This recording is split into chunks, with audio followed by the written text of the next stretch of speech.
안녕하세요. 꽃다운 나이 74세 여성입니다. 잘 물든 단풍은 봄꽃보다 아름답다는 말이 있듯이 저는 지금의 제가 점점 더 좋아집니다. 나이 드는 것의 가장 큰 매력은 웬만한 일에 옛날처럼 흔들리지 않는다는 건데요. 수많은 시행착오와 인생의 파란을 겪다 보니 자연스럽게 맷집이 단단히 잡힌 탓인가 봅니다. 70평생 살면서 얼마나 많은 일이 있었겠어요. 그중 제일 소름 끼치도록 무섭고 간담이 서늘해졌던 기담이 있어 여러분들께 한번 들려드리고 싶네요. 먼저 제 결혼 이야기부터 해야겠군요. 저는 21살 때 9살 많은 남자와 결혼을 했어요.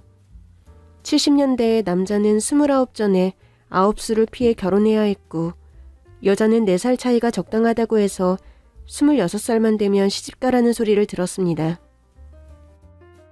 그런 시절에도 저는 일찍 시집을 간 편인데 친정 형편이 어려워서 얼른 저를 치우려고 했죠. 제가 2살 때 아빠를 여인 어머니는 20살이나 많은 남자와 재혼을 했어요. 저는 어머니와 의붓아버지의 화풀이 대상이 되어 많이 맞으면서 자랐습니다. 제 꿈은 기필코 그 집을 빨리 탈출하는 것이었고 중3 때 당시 유행했던 샘터라는 잡지에 8살 많은 군인 아저씨와 펜팔을 했어요. 3년 정도 편지를 주고받았는데 아저씨는 저를 숨쉬게 하는 사람이었습니다. 군인 아저씨는 문학을 공부하는 대학생이었는데 사람이 사람을 사랑하고 이해하는 것이 무엇인지 편지로 일깨워줬어요. 군인 아저씨가 휴가 때 한번 저를 만나러 왔고 제대한 뒤 본격적으로 만났습니다. 그때 아저씨가 군대에서 손수 만들었다는 시화집을 선물해 주었는데 거기엔 제가 보낸 편지글과 그때그때 느꼈던 마음이 그림과 시로 남겨져 있었어요. 저는 평생 이런 귀한 마음의 선물을 받아본 적이 없어서 진심으로 감동했습니다. 그리고 안심했어요. 이런 사람을 만나게 됐으니까요. 아저씨는 대학 교수를 준비하는 대학원생인데 저는 중졸에 고등학교도 못 가고 엄마를 대신해 집안 살림을 하고 있었어요. 솔직히 제 처지가 너무 처지는 결혼이었죠. 그런데 지병이 있던 시아버지가 갑자기 위독해져서 아저씨네가 결혼을 서두르게 됐고 그렇게 저는 시어머니의 반대에도 불구하고 아저씨가 밀어붙여 저와 결혼을 하게 됐습니다. 지금과 달리 과거에는 결혼과 동시에 시부모님을 모시고 사는 시집살이가 당연했습니다. 시어머니는 시집에 들어가자마자 폐업을 선언하셨고 손 하나 까딱하지 않으시면서 저를 종처럼 부리셨어요. 딴에는 애써서 음식을 마련했지만 밥이 조금만 질면 이게 죽이냐 밥이냐 하며 호통을 치셨고 밥이 조금만 되면 이게 돌덩이냐 밥이냐 하고 야단을 쳤습니다. 아무리 정성을 들여 음식을 만들어 보아도 뭐 이래서 맛이 없고 저래서 맛이 없다고 타박을 하셨어요. 음식 타박은 기본이었고 청소 빨래 같은 살림도 못한다고 늘 구박하셨죠. 저는 바짝 긴장하고 주눅이 들어서 연신 죄송합니다 다시 해올게요라는 말을 입에 달고 살았습니다. 이게 뭐야? 어머니 왜 그러세요? 엽차 맛이 왜 이래? 어떻게 끓이면 물에서 비린 맛이 나? 진짜 기가 찬다 기가 차. 죄송합니다. 넌 물 하나 제대로 바글바글 못 끓이니? 대체 내가 몇 번을 말해야 하니? 학교 다닐 때 몇 등 했니? 아, 중졸이라 알 수가 없나? 죄송합니다. 다시 끓여올게요. 에휴, 모자란 팔푼이 같으니 널 볼 때마다 천불이 터진다. 아들이 교수가 되면 뭐하노? 며느리가 저런 미련 판푼이 곰인데 답답하다. 답답해. 예, 넌 중졸 주제에 교수 부인까지 되었으니 너는 일생을 우리 집 하인처럼 몸으로 때워라. 알겠니? 네. 목소리 봐라. 웅얼웅얼 대답도 제대로 못해. 네, 알겠습니다. 어머님 해봐. 네, 알겠습니다. 어머님. 에휴, 모질이. 저를 학대했던 친정엄마 말에도 이골이 났지만 어머님의 막말은 차원이 달랐습니다. 대못이 박힌 가슴에 난도질을 당하는 기분이었어요. 팔푼이 모질이라는 말을 들어도 어머님께 잘 보이려고 애를 많이 썼습니다. 시아버지가 돌아가시고 그나마 저를 예뻐하시던 시할머니까지 자꾸 하신 뒤로 시어머니는 매일같이 저를 쥐잡듯이 구박하셨죠. 특히 남편이 퇴근해서 어머님께 인사드리고 단둘이 저희 방에 들어가기만 해도 시어머니의 헛기침 소리가 문 밖에서 났습니다. 있니? 예, 어머니, 무슨 일이세요? 성민아, 내가 긴히 의논해야 할 일이 있으니 당장 내 방으로 좀 오렴. 네, 어머니. 옷만 갈아입고 얼른 나가겠습니다. 한시가 급하다. 당장, 얼른, 빨리. 어머님은 남편을 집안 가장으로 생각하고 집안의 대소사를 모두 의논하셨어요. 당연했습니다. 시아버지가 돌아가신 뒤로 남편이 가장 노릇을 하고 있었으니까요. 제 생일이나 남편의 생일, 결혼기념일에도 저희는 오붓한 시간을 가지기 어려웠어요. 어머님이 무슨 사돈의 팔촌의 경주사가 있다며 남편을 대동하고 집을 나섰습니다. 제가 몸이 아주 안 좋은 상황일 때도 어김없이 남편을 불렀습니다. 네가 남편 없다고 업신여기는 것들, 내가 교수 아들 대동하고 나타나면 코가 납작 코가 된다니까. 그 꼴을 보는 게 또 얼마나 재미있게. 어머님께 이런 장한 아들이 있다. 세상 사람들에게 자랑하고 싶으신 마음은 충분히 이해했지만 섭섭한 마음은 쌓여만 갔습니다. 남편은 모교의 교수로 근무하면서 바쁜 와중에 자상하게 저를 챙겨주었습니다. 이번 당신 생일에도 당숙이모 환갑잔치에 가셔야 한다는데 이번에는 혼자 가시라고 하고 우리 단둘이 보내자. 여보, 그래도 어머님 혼자 가시면 모양새가 더 나쁘지 않을까요? 우리도 어디 예식장이나 상갓집 갈 때 친구 없이 혼자 뻘쭘하게 가서 밥 먹으면 괜히 눈치 보이고 그랬잖아요. 당신은 아버님 빈자리를 메워서 일가 친척들에게 두루 인사도 드리고 알고 지내면 좋으니까 어머니가 그러시겠죠. 어머님 보호 차원에서도 모시고 가는 건 좋은 것 같아요. 아니, 당신은 정말 천사야. 당신 이리 와, 등 좀 보자. 날개 숨기고 있는 거 맞지? 세상에, 내가 천사랑 결혼을 하다니. 하지만 가장 역할만이 아니라 시아버지에게 하듯 남편을 의지하셨어요. 언제부턴가 혼자 자는 것이 무섭다고 해서 남편이 어머님 방문 앞에 자리를 펴고 거실에서 자기 시작했어요. 어머님은 낮에는 저를 말 잘 듣는 노부처럼 부르셨고 밤에는 작은 일에도 제 남편을 불러 제꼈습니다. 성민아. 예, 어머님.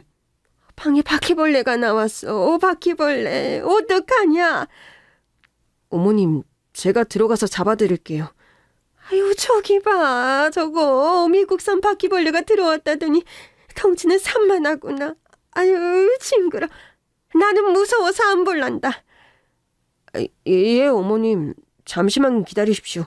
제가 잡습니다. 이놈! 아유, 우리 아들이 천하의 명사수네, 명사수야. 교수님이라 머리가 좋으니 바퀴벌레도 한 방에 잡는구나. 어머님, 그럼 편히 주무십시오. 오냐. 내 아들도 푹 쉬시겠나. 밤에 바퀴벌레 한 마리에 온 집이 떠나가라 호들갑을 떠시다가도 남편이 출근한 한낮에는 왕바퀴벌레가 쌍날개를 펴고 이리로 왔다가 저리로 날아다녀도 눈 하나 깜짝하지 않으셨어요. 어머님이 얼굴에 오일팩을 하시면서 소파에 누워 낮잠을 주무시는데 바퀴벌레 한 마리가 사샤샥 기어나와서 화들짝 놀란 나머지 어머님, 얼른 피하십시오. 제가 잡겠습니다. 이놈의 바퀴벌레 꼼짝 마! 거기서! 저는 집에서 제일 두꺼운 전화번호 부책을 들고 바퀴벌레와 1:1 대면을 했습니다. 정말 윤기가 자르르르 흐르는 갈색의 왕바퀴벌레였습니다. 바퀴벌레와 눈이 마주치지 않도록 눈을 가늘게 뜨고 슬금슬금 다가갔습니다. 바퀴벌레가 달려들까봐 두려움에 떨면서요. 그때였어요. 어머니가 얼굴에서 오이를 떼며 몸을 일으켜 앉으셨어요. 뭐하니? 바퀴벌레랑 눈 맞추고 인사하니? 초면에 실례합니다. 실례하세요. 어머니, 무서워요.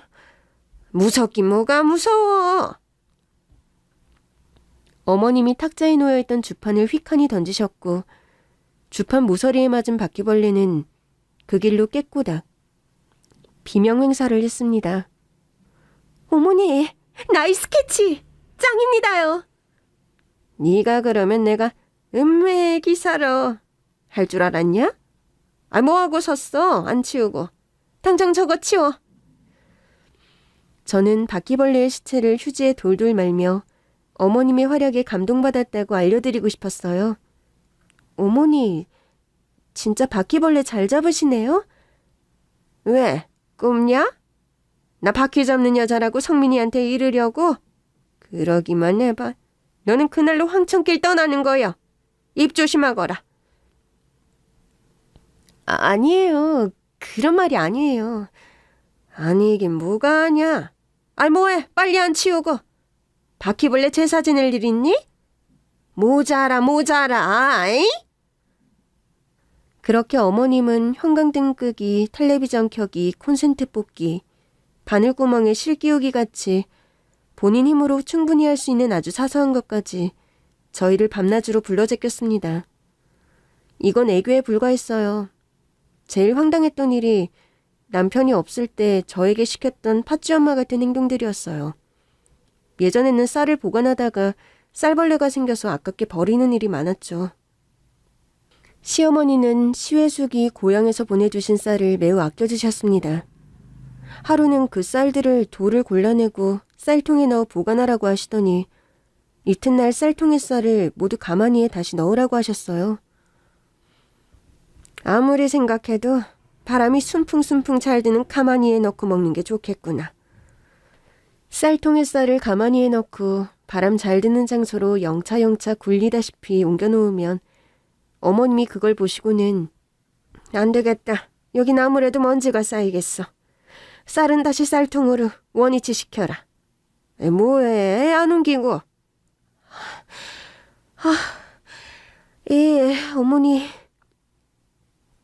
그 다음 날은 메주콩 한 가마니 주시면서 벌레 먹은 콩과 쭉정이를 골라내라고 하셨고 저는 종이에 신문지를 펴고 콩을 쏟아놓고 일일이 하나씩 콩을 골라냈습니다.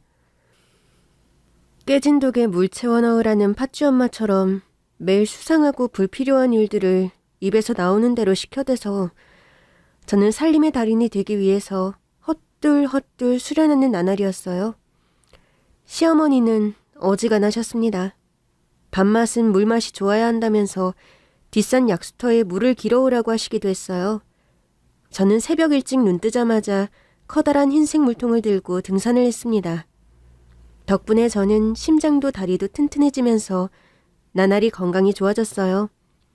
그리고 기다리고 기다리던 소중한 아기가 저희를 찾아왔습니다. 어머님은 제가 임신했다는 말에 얼굴이 하얗게 사색이 되셨고 남편은 저를 품에 꼭 안고는 여보, 장하다, 고마워. 내가 앞으로 더 잘할게 하면서 기뻐해 주었습니다. 아기는 2.6kg, 건강한 딸아이였습니다. 여보, 봤어? 금지가 방긋 웃는 거. 네, 봤어요.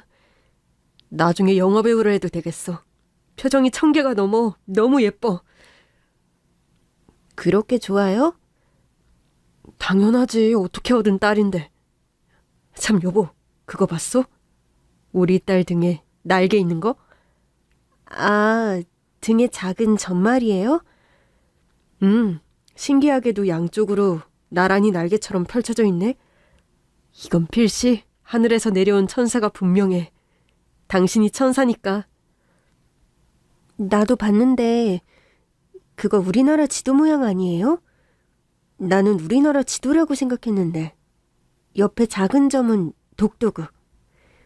오, 당신이 그렇게 말하니까 우리나라 지도 같기도 하네. 필시, 아기가 위인이 될 거야. 당신도 참. 시어머니의 모진 외면 속에서도 아이는 저와 남편의 사랑을 받으며 토실토실 살이 올랐고 돌잔치가 얼마 남지 않았던 어느 날 불행이 찾아왔습니다. 멀쩡하게 출근했던 남편이 연구실에서 돌연 심장마비로 세상을 떠나게 됐어요. 세상이 무너지는 기분이었습니다. 따라 죽고 싶어도 옆에서 울며 보채는 11개월짜리 딸아이를 두고 갈 수는 없었어요. 남편의 장례를 치르느라 아이의 돌잔치는 흐지부지가 되었고 당연히 시어머니는 저를 남편 잡아먹은 며느리라고 죽일 듯이 달려들었습니다. 아기와 저는 눈칫밥을 먹으면서 시집살이를 했어요. 남편을 잃은 지 한 달도 안 돼 또 불행이 엄습했습니다. 딸아이가 화상을 당했습니다. 잠시 어머님께 아기를 맡기고 시장을 다녀오는 새 뜨거운 물주전자가 아이 등으로 떨어졌다고 하더군요. 아이는 숨이 넘어갈 듯 울어제꼈고 저는 눈물 범벅이 되어 아이를 안고 병원으로 냅다 뛰었습니다. 선생님, 우리 아이 등에 물집이 잡혔어요. 우리 아이 좀 살려주세요. 딸아이는 일주일 동안 병원에 입원을 했습니다. 아무리 빨리 뛴다고 해도 등에는 제법 크게 화상 자국이 남았어요. 어른 주먹만한 흉터가 남을 걸 생각하니 마음이 아팠습니다. 나중에 자라면 흉터 제거 수술을 시켜주겠다고 다짐을 하며 눈물을 훔쳤어요. 시어머니는 저희 모녀에게 무관심했지만 사람들 이목이 있으니 하루에 한 번은 꼭 병원을 찾아와서 의사와 간호사들을 만났고 그리고 그날 제 아기를 빼돌렸습니다. 퇴원을 앞두고 어머님께 전화를 드리는 게 아니었습니다. 여보세요? 어머니 내일 퇴원해요. 아침 먹고 집에 들어갈 것 같아요. 그래? 그럼 오늘 아기는 내가 보고 있을 테니 너는 집에 와서 그동안 묵혀둔 설거지, 빨래, 청소 좀 해. 여기 애 눕힐 자리 하나 없이 엉망진창이야. 네 어머니 그렇게 할게요. 저녁에 오시면 금지 자는 것 보고 다녀올게요. 그러든가 말든가. 저는 시어머니가 병원까지 와서 아이를 봐주셔서 감동까지 먹고 신이 나서 집으로 가 집안 구석구석을 깨끗하게 청소했습니다. 아기가 돌아와 편히 쉴 수 있는 공간을 만든다고 힘이 드는 줄도 몰랐어요. 콧노래를 부르면서 일을 마치고 다음날 아침 일찍 퇴원 수속을 밟으려고 병원으로 갔는데 제 아이가 없었습니다. 응? 어젯밤에 퇴원했잖아요. 할머니가 데리고 갔는데? 저희 어머님이요? 어젯밤이요? 확실해요? 네. 애기 할머니가 급한 사정이 있으시다고 의사 선생님과 면담을 하셨어요. 의사 선생님이 크게 무리는 없겠다고 해서 연고랑 내복약이랑 다 챙겨가셨어요. 간호사가 황당하다는 눈빛으로 저를 뚫어져라 보는데 현기증이 났습니다. 아, 대체 어머님은 어디로 가신 걸까? 저는 헐레벌떡 다시 집으로 돌아왔습니다. 아무리 기다려도 어머님은 오지 않으셨고 저는 미친년처럼 여기저기 전화를 돌렸습니다. 이모님, 혹시 저희 어머님 안 오셨어요? 아, 네, 그런 거 아니고요. 예, 알겠습니다. 숙부님, 혹시 저희 어머님 안 오셨어요? 어제 병원에서 안 돌아오셔서. 혹시 어머님 보시면 전화 좀 주세요. 점심도 굶고 오후 늦게까지 일가 친척들, 어머님의 지인들에게 모두 전화를 돌렸지만 소득이 없었습니다. 허탈한 마음으로 앉아있는데 어머님이 오셨어요. 빈손으로 기세등등하게 들어오셔서는 제 앞에 커다란 이민 가방 하나를 툭 던지시더군요. 네 짐 여기다 넣어라. 어머님, 우리 금지는요? 우리 금지 어디 있어요? 시끄럽다. 어디서 입을 나볼대? 나는 내 아들 잡아먹는 년이랑 못 살아. 아이는 우리가 키울 테니 너는 나가서 시집을 가든 연애를 하든 네 마음대로 하고 살아. 어머님, 제가 잘못한 게 있으면 용서해 주세요. 앞으로 더 잘할게요. 제발 금지하고 살게 해주세요. 네, 어머니? 잘못을 했으면 벌을 받아야지. 내 아들이 축구 없는데 굳이 널 봐야 할 이유가 없지 않니? 네 갈 길 가라고 하면 네 어머니 하고 가면 된다. 어머니, 금지 한 번만 보게 해주세요. 이제 금지 볼 일도 없어. 어차피 넌 남이야. 그러니 썩 나가거라. 어머니! 제가 무릎 꿇고 빌었습니다. 보다 못한 시어머니가 제 옷가지들을 가방에 한 대 쑤셔놓고는 제 머리채를 끌고 대문 밖으로 내동댕이 치셨어요. 내 눈앞에 보이는 날이 네 제삿날이 될 거다. 대문이 쾅 닫히는 순간 제 하늘도 무너져 내렸습니다. 1살 된 딸을 시어머니에게 뺏기고 저는 몸만 달랑 나오게 되었습니다. 그 후로도 오랫동안 시댁을 찾아가 대문을 두드렸지만 시어머니는 눈썹 하나 까딱하지 않으셨어요. 당장 먹고 잘 곳이 없었던 저는 마침 주방 아줌마를 구한다는 구인 광고를 보고 썰렁탕 가게에서 일하게 됐습니다. 제 사정을 딱하게 생각하신 주인 할머니가 식당에서 잘 수 있도록 배려도 해주셨어요.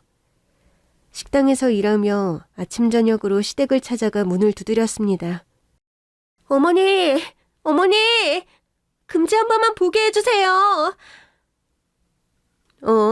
세대! 새벽같이 거기서 뭐해? 왜 그러고 있어? 옆집 사는 아주머니셨습니다. 아주머니... 안녕하셨어요. 잘 지내시죠? 아니, 세대. 집에 뭐 두고 갔어? 이사 가면서 인사도 없길래 내심 섭섭했네. 어쩜 말 한마디 없이 이사를 가? 예? 이사요? 지금 여기 빈집이란 말씀이세요? 어머, 세대. 그럼 세댁도 모르게 이사 간 거야? 어머, 아유, 어떡하면 좋아. 세상 천지에 무슨 이런 경우가 다 있어. 아주머니가 저를 딱하게 쳐다보시던 눈빛이 잊혀지지 않았습니다. 시어머니가 딸을 데리고 어디로 갔는지 친척 댁을 일일이 방문하면서 백방으로 알아봤지만 누구도 알려주지 않으셨어요. 제 마음속에는 늘 제 딸 금지가 자리 잡고 있었습니다. 화상당했던 등에 상처는 다 나았는지, 엄마가 보고 싶다고 보채지는 않는지, 딸이 너무 보고 싶어서 죽을 것만 같았어요. 시어머니의 행방을 알 수 없어 딸을 찾을 수가 없었어요. 그때는 그랬습니다. 집에 들어가 아이를 훔쳐가는 사람들도 비일비재해서 갓난아이들의 실종을 대수롭지 않게 여기는 분위기였어요. 그런 저에게 연민을 느끼고 살뜰하게 저를 챙겨주시는 분이 있었어요.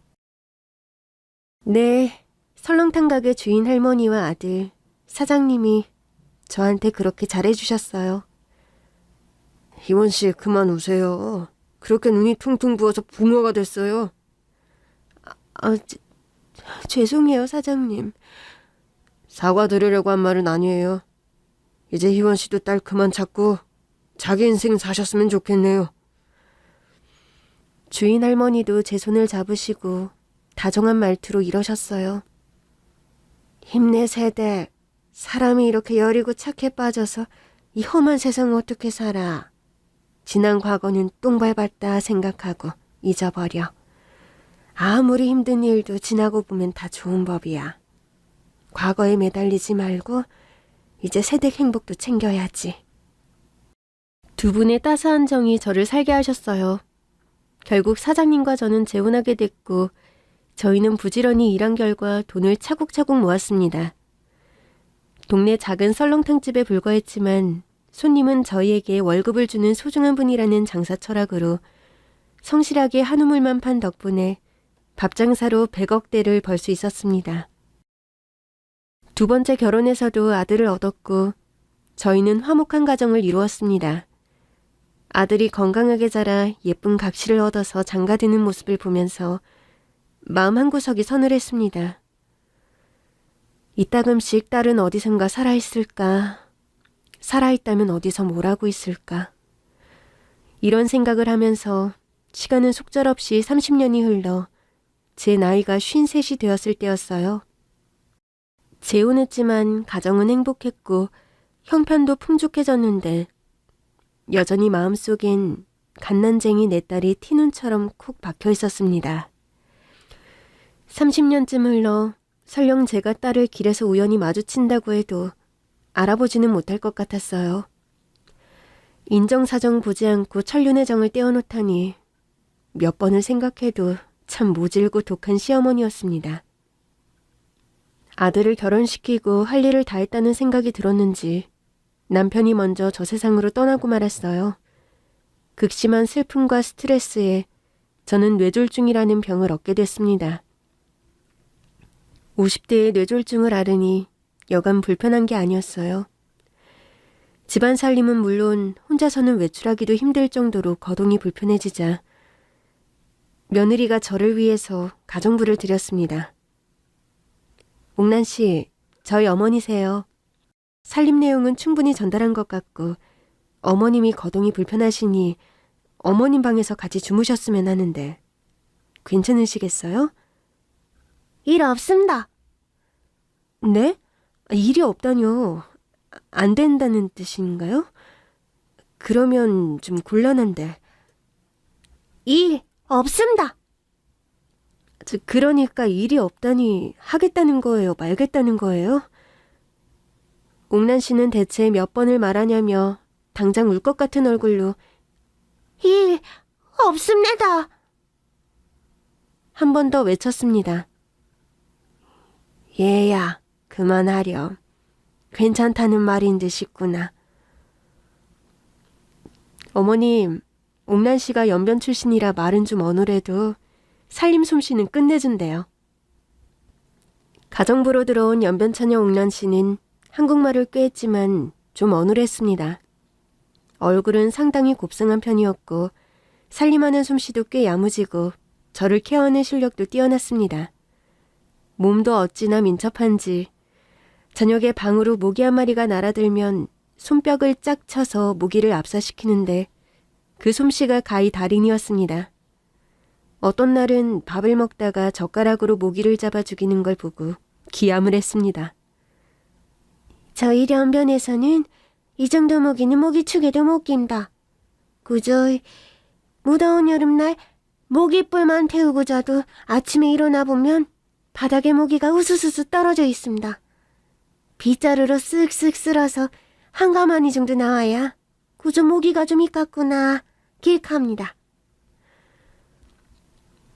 저를 부축하거나 휠체어를 태워서 산책을 나갈 때도 특이했습니다.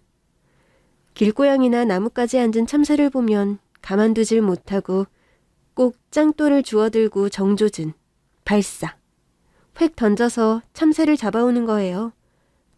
어머, 옥란 씨, 왜 그래, 무섭게. 저희 연변에서는 고저 고무줄 새총만 있음 못 잡는 짐승이 없습니다. 참새, 비둘기, 달구새끼, 매, 독수리는 짐승 축에도 못 낀다. 그저 범, 호랑이, 곰 정도 잡아야 저거이 사냥을 좀 하는구나 일합니다. 이가 없음 잇몸이라 했습니다. 오늘은 새총이 없어 돌멩이로 잡았지만 새총 하나 만들어도 되겠지요? 아이 그렇습니까? 아니요, 옥란 씨. 요즘 사냥하는 사람이 어딨어. 그냥 두고 가자, 제발. 회장님은 참새구이가 얼마나 맛난지 몰라서 그럴겁니다. 개구리구이 듣고 싶지만 쫄깃한 만으로 따지자면 참새구이가 왔답니다. 집에 먹을 것도 많은데 왜 멀쩡한 참새를 잡아요. 앞으로 그러지 말아줘요. 응? 구이 맛이 좋은데 아이 됩니까? 옥란 씨는 어딘가 헌터의 기운이 넘쳤습니다. 파리, 진해, 바퀴벌레 같은 해충들 잡는 옥란 씨의 눈빛이 너무 강렬해서 무서웠습니다. 제일 무서웠던 것은 옥란 씨가 칼을 들었을 때예요. 칼솜씨가 예사롭지 않았거든요. 시장에서 잘 손질한 닭은 사와도 되련만 자구로 닭은 산채로 잡아야 제맛이라며 우리 집 뒷마당에서 직접 닭을 잡았습니다. 칼로 닭목을 내리치는 솜씨는 군더더기 없이 매끄러웠고 눈 하나 깜짝하지 않고 닭을 잡아 손질하는 모습이 예사롭지 않았습니다. 평소에도 식칼을 어찌나 애지중지 아끼는지 사흘이 멀다 하고 숫돌에 식칼을 슥슥 갈았어요. 환한 달빛에 시퍼런 칼날을 비춰보던 옥란 씨의 눈이 광기로 물들던 그 표정을 잊을 수 없습니다. 이야, 날이 잘 드섰구나야. 기래, 이제 칼 좀 든다 하겠구만 기래. 칼 가는 것이 취미인 옥란 씨가 영 낯설고 이해가 되지 않아서 왜 저렇게 자주 칼을 갈지? 수상하게 여겼습니다. 가정부치고 너무 군인 같은 태도, 진짜 킬러가 아닐까 의심스러워졌어요. 설마 욕심 많은 며느리가 내 재산을 노리고 일부러 저 여자를 가정부로? 들였나 싶었습니다. 왜냐하면 평소 옥란 씨가 저를 응시하다가도 제가 쳐다보면 얼른 다른 곳을 쳐다본다든지 잠자리에 들 때와 일어날 때 자고 있는 나를 말없이 보고 있어서 간담이 서늘해진 적도 많았습니다. 설마 그럴 리 없어 말도 안 되는 망상이라고 생각했지만 한번 싹을 틔운 의심병은 날이 갈수록 뿌리를 깊이 내렸고 저는 옥란 씨를 가까이 하기가 두려웠습니다. 뭔가 큰 게 하나 올 것 같은 그런 불안감이 드리워져 있었죠. 그러던 어느 무더운 여름밤이었어요. 그날은 아들 내외가 사돈댁에 초상을 당해 문상을 가는 바람에 옥란 씨와 저만 집에 있던 날이었죠. 입맛이 없어서 콩국수를 가볍게 먹고 일찌감치 잠자리에 들었던 것 같은데 제 밝은 귀가 얕은 잠을 깨웠습니다. 부스럭거리는 소리가 거실 쪽에서 들려왔거든요. 눈을 살포시 떠보니 창밖으로 보름달이 휘영청 떠 있었어요. 제 친구 옆자리에 있던 옥란 씨는 보이지 않았어요. 저 부스럭대는 소리의 주인공이 옥란 씨인가 하면서 도로 눈을 감으려는데 달빛 아래 제 방문 손잡이가 조금씩 돌아가는 게 보였습니다. 끼... 문 열리는 소리와 함께 온몸에 닭살이 오소소소 돋았어요. 저는 실눈을 하고 방문 쪽을 지켜봤는데 문틈으로 망치가 하나 쓱 들어왔습니다. 이어 오한말을 든 손이 팔이, 어깨가 들어왔고 검은 그림자의 머리와 발까지 다 방 안으로 들어왔습니다. 망치를 든 사람은 발소리를 죽이며 저를 향해 다가왔습니다. 저는 눈을 질끈 감고 자는 척을 했지만 저는 숨을 참고 있느라 숨이 멎을 것 같았어요. 쿵쾅대는 제 심장 소리가 너무 커서 다 들리는 건 아닌가 겁이 났어요.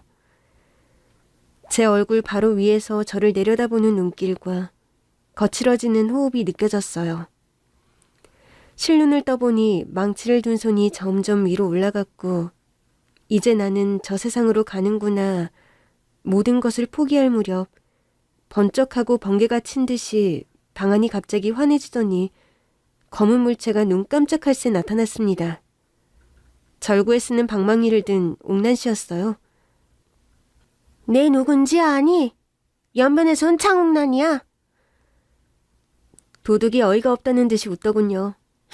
그래서 뭐 어쩌라고. 도둑질하러 왔는데 통성명까지 해야 하냐? 왜? 나는 장충동 주윤발이다. 너는 지금 아주 중차대한 실수를 했어. 내가 제일 싫어하는 거이 살인이고 두 번째가 도둑질인데 네가 지금 우리 윤발이 오빠에게 모욕을 줬어. 뭐야 이 미친년은. 연변에서 와서 천재 구분이 안 되나 본데. 아저씨 비즈니스 하는데 깝치지 말고 좋은 말 할 때 그거 내려놔라. 그럼 목숨만은 살려줄게. 누가 할 소리를 하니? 당장 꺼지지 아이하면 너는 오늘 새벽 평풍 뒤에 누워서 형님새를 맞게 될 끼야. 아이고 무서워라. 장옥란 씨 살려주세요. 싫을 줄 알았니? 이게 어디서 입만 나불나불. 지가 망치 맛을 한번 세게 봐야 쓰겠구먼. 도둑이 옥란 씨를 향해 망치를 들고 덤벼들었습니다. 옥란 씨가 권투 선수처럼 가볍게 이리저리 망치를 피했습니다. 어찌요, 제법인데? 내 아버지가 연변 살수 대장이고 내 오라비가 행동대장인데 나는 한 번 잡은 목표물은 절대 놓치지 않는 연변의 에이스 살수대 이기야. 말이 끝나기 무섭게 옥란 씨가 절구방망이로 도둑의 팔을 내리쳤습니다.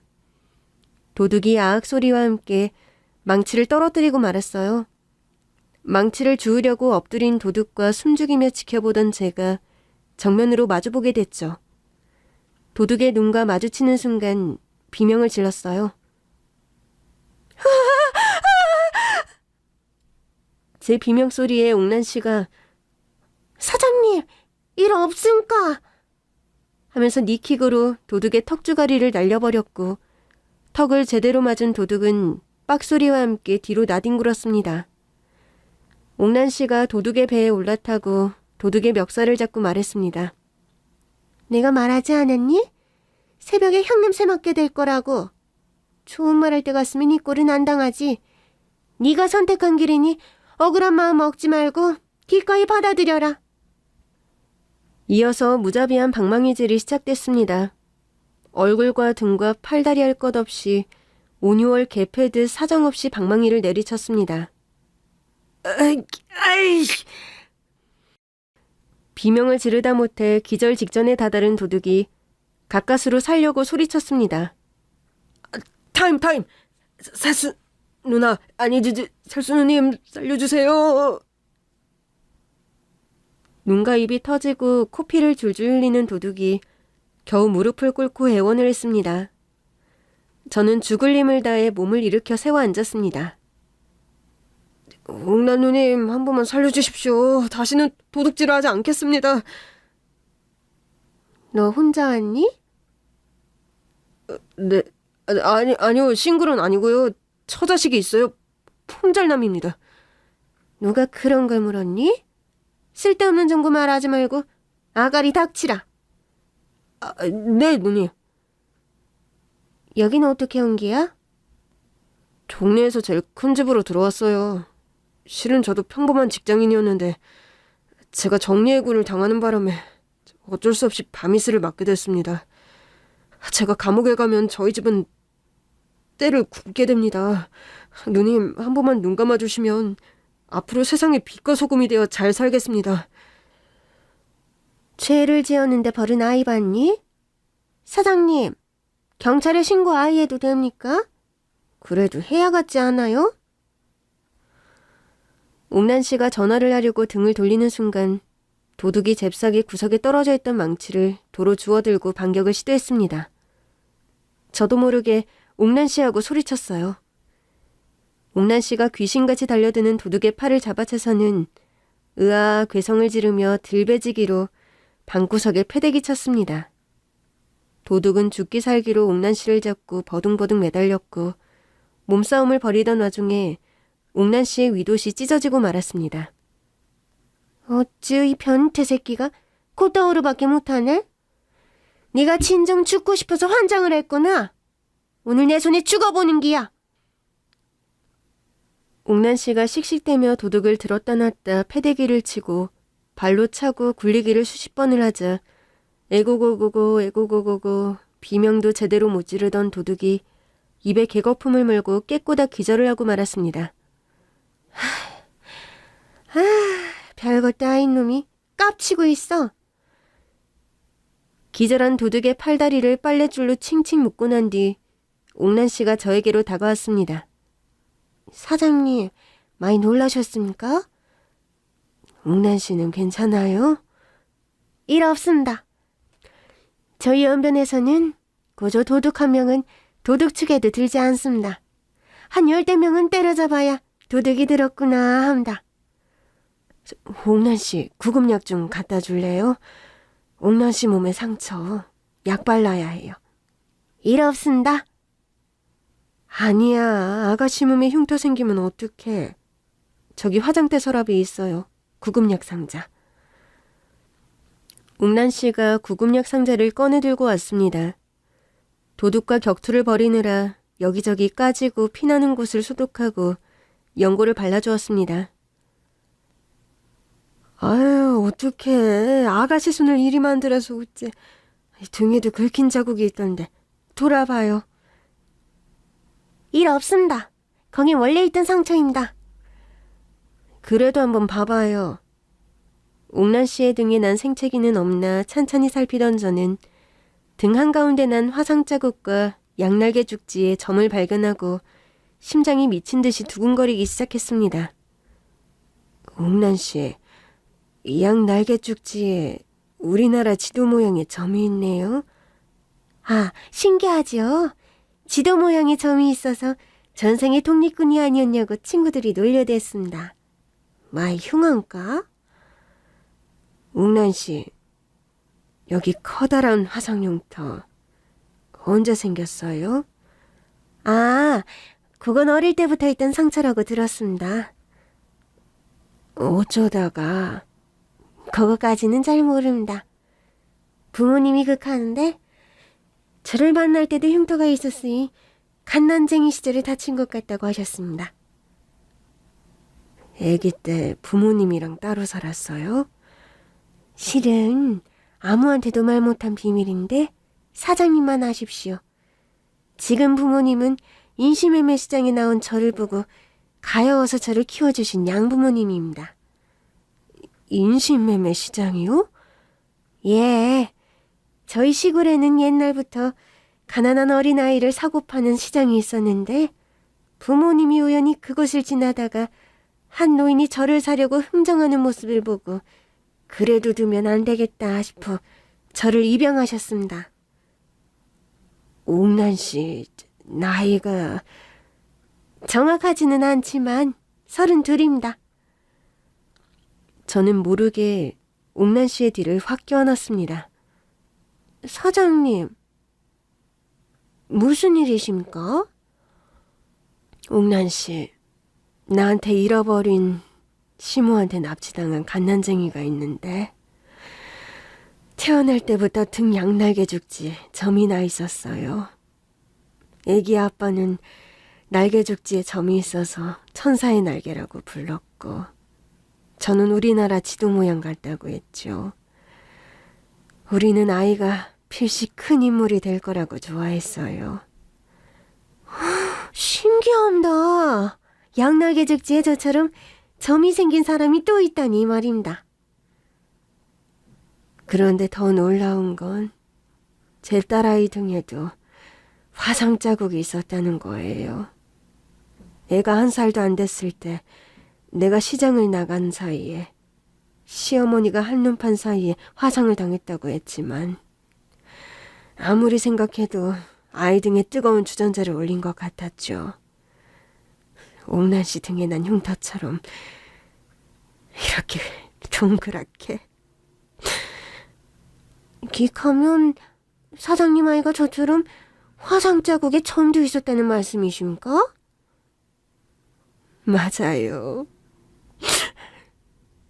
사장님, 울지 마시라요. 하염없이 눈물을 흘리고 있는 저를 옥란 씨가 안고 달래주었습니다. 그때였어요.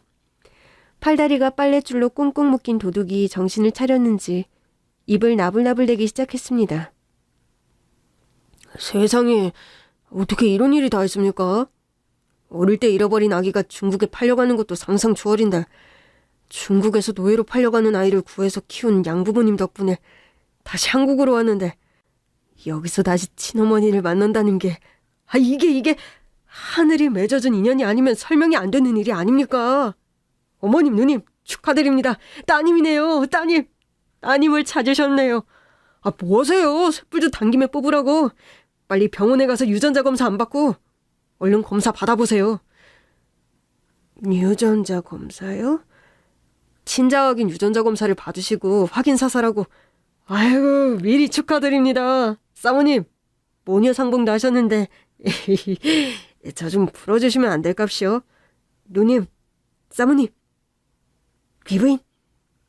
그제야 저희는 도둑이 그대로 방 안에 있다는 걸 깨닫고 경찰에 신고를 했어요. 얼마 뒤 경찰이 출동해 오지랖이 넓은 도둑을 잡아갔습니다. 경찰들 손에 끌려 경찰차를 타면서도 도둑은 그 입을 쉬지 않고 떠들었어요. 에헤이, 사모님. 친자 확인 검사 얼른 받으세요. 딱 봐도 두 분 모녀네 모녀야. 알았죠? 내 말이 맞으면 나 선처 좀 부탁해요. 얼른 다 이 새끼. 뭘 잘했다고 피해 과정이 회유질이야. 에헤이, 형사님. 이게 눈물 없이는 못 들을 이야기라니까요. 서로 가면서 내가 다 들려드릴게. 나중에 경찰들이 집으로 와서 알려주었는데 그 도둑은 특수절도, 폭행, 상해 전과 18범의 극악무도한 범죄자였다고 합니다. 하마터면 큰일 날 뻔했습니다. 어떻게 저런 놈은 때려잡으셨어요? 아, 우리 딸이 연변에서 자랐는데 연변에서는 저런 도둑 잡는 일쯤은 껌 씹는 것보다 쉽대나 뭐래나.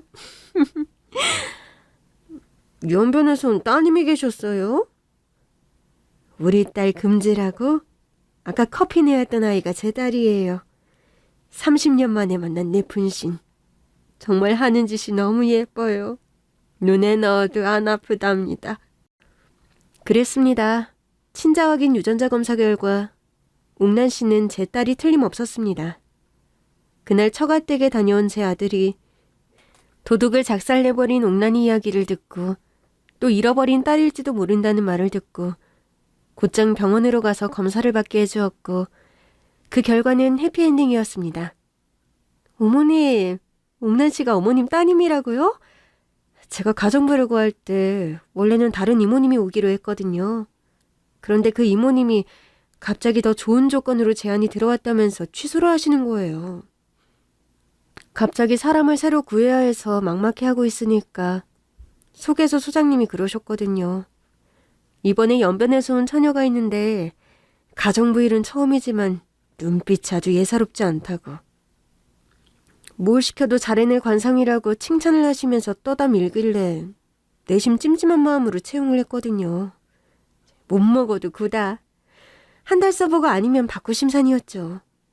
그런데 이런 기적이 일어나다니. 세상에나. 그때 원래 오려던 이모님이 왔으면 이렇게 만나지도 못했겠네요. 어쩜 이렇게 신기한 일이 다 있을까요? 엄마 평생 소원이 하늘을 울렸네. 새벽마다 정한수 떠놓고 기도를 하셨잖아. 엄마 새벽 기도할 때마다 너무 간절해 보여서 나 좀 울컥했거든. 엄마 축하해.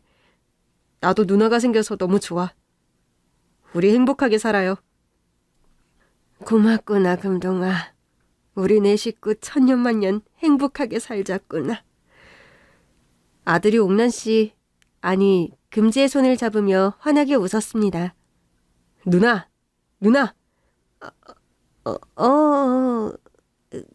금동아. 누나, 우리 집에 온 거 축하해. 어머니, 고맙습니다. 누나, 동생이잖아. 편하게 불러. 난 누나가 생겨서 무지 든든하고 행복해. 누나가 그렇게 무술의 달인이라며? 그지 엄마? 그렇단다. 칼솜씨가 장난이 아니야. 누나가 칼 들고 있을 때 말 조심해야 해. 알았니? 기 가지 마시라요, 사장님. 누나 또 사장님이라고 했지? 사장님 소리 할 때마다 벌금 500원이야. 내놔 500원. 아직 입에 안 붙어서 그런 긴데 너무 치사한다. 너 또 높임말. 누나가 편하게 말을 놓으면 나는 좋겠네. 해봐. 응? 알았어. 엄마한테도 엄마 하고 불러봐. 어서. 금지가 빨갛게 상기된 얼굴로 조심스럽게 입을 뗐습니다. 어머니. 금지야. 어머니. 금지야. 내 딸 금지야. 그렇게 저는 딸을 되찾았습니다. 지난 20년 동안 금지는 제 곁에서 지극정성으로 저를 돌봤고 뇌졸중으로 마비가 왔던 몸이 비록 부자연스럽긴 해도 이제는 익숙해져서 생활의 불편함이 많이 줄었습니다. 그동안 금지도 좋은 짝을 만나 행복한 가정을 일구었고요. 아들네도 새 쌍둥이를 낳고 복닥복닥거리면서 잘 삽니다. 명절이나 생일, 온 가족들이 모이면 자신의 서울말이 일취월장해졌다고 큰 소리를 쳐서 가족들을 웃깁니다. 어제 백화점에 갔는데 아무도 나를 이상하게 안 봐. 내가 서울말을 잘하는 것 같아. 말 들어봐. 안녕하세요, 이금지입니다. 저는 대한민국 서울에서 살고 있어요. 어때? 나 서울말 잘하지? 오, 누나, 좀 하네. 연변은 아니야. 완전 북한에서 온 것 같아. 뭐요, 들아? 이놈의 새끼. 내 짱돌 맛을 보고 싶구나 기래? 언니, 드디어 저도 연변 에이스 살스의 기술 좀 구경하는 거예요? 우와, 기대된다. 옳게 기카하지 마. 도둑을 제압하려고 거짓말을 친 게야. 연변 살수 대장은 없어. 아닌 것 같던데. 이 엄마가 봤을 때 우리 금지솜씨가 보통이 아니던데. 어려서 산에서 다니며 개구리 잡고 참새를 잡다 보니 몸이 민첩해져서 그런 거예요. 진짜 아니라니까. 내 나이 70이 되고 보니 맷집도 단단해지고 매사 흔들림이 적습니다. 그래도 과거 시어머니가 저에게 했던 일을 떠올리면 피가 거꾸로 솟을 때가 많아요. 나중에 전 남편의 숙모에게 들으니 시어머니가 아이를 중국으로 팔아버리고 자신은 15살이나 어린 남자를 만나 개가를 했는데 사기의 노름꾼을 잘못 만나 매일같이 매를 맞다가 도망쳐서는 끝내 비명행사를 했다고 합니다. 모질고 못된 인생의 말로가 참혹하기가 그지없습니다. 생각해보니 옛날에는 무더운 여름이 되면 남양특집이라고 해서 방송마다 무서운 이야기도 많이 해줬는데 요즘은 잘 안 하는 것 같죠? 제 이야기는 남양특집에 내놓아도 손색이 없는 아주 무시무시한 이야기라고 생각했는데 막상 하고 보니 우리 딸 자랑 같아서 부끄럽네요. 요즘 같은 열대야에 딱 어울릴 것 같아서 기억을 더듬어 나름 재미있게 써보았습니다. 옛날 할머니 이야기 듣듯이 편안하게 들으셨다면 좋겠네요. 다들 행복하세요?